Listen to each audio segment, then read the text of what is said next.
do public speaking, but I learned a long time ago, if Ellie asks you to do something, just say yes, because he'll keep asking.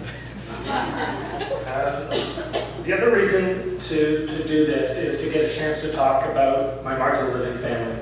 And it really is a family that I didn't understand when my daughter went into March last year, and she came home and she talked about her bus and all the kids and how they're so tight and they got all these jokes.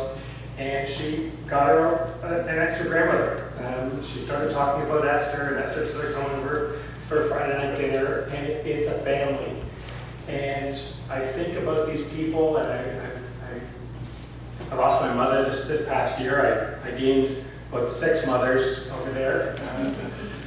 Not the ones in the first row, a couple in the second row.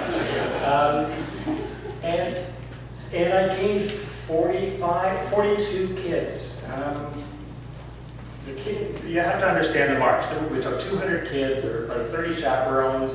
You break down into 6 buses, into 2 contingents, and you end up on a bus. We had 42 kids on ours with 4 chaperones. We each had 11 kids and 1 Bill. Bill Big, the guy with the good hair down there. No offense, so I had these 42 kids, and I just want to tell you about the best thing about these kids. These are 42 great 17-year-old kids, and the rest of them are great too, but they're not mine. These 42 are my kids, and now I know what Esther was talking about. She always talks about my girls, talks about my kids, and she's now got several years of kids from the march, and it really is a family. As I see these kids on the street, and they just, their face lights up. And one of the things that I want to tell you about them is they're amazing kids. We all think our kids are great, our kids are smart and all that, but you don't get to see your kids in an environment like this, because they're yours and they're on their best behavior or whatever they are. So we got to watch these kids, and they're 17 years old, and I don't know about you guys, I was no angel when I was 17. I was not like these kids. They're smart, they're engaged, they're Jewish, they're proud to be Jewish, they want to be part of this group.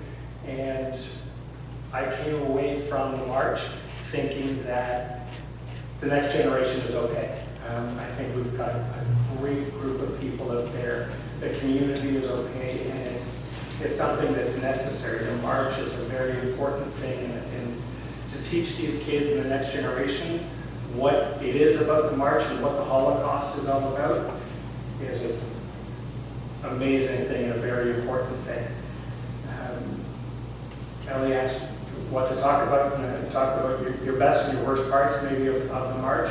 I can tell you the single best part about the march was Bill was the survivor on our bus.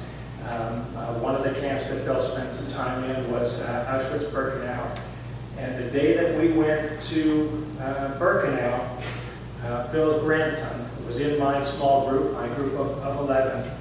And Bill was there with his grandson on his 18th birthday. It gives me goosebumps to say it. I can't imagine what it did for you. It's such a powerful grandfather and a grandson celebrate his 18th birthday in Auschwitz to say that we're not going to forget, and the next generation will not forget, and be able to pass along these stories. That's all I have. Beautiful.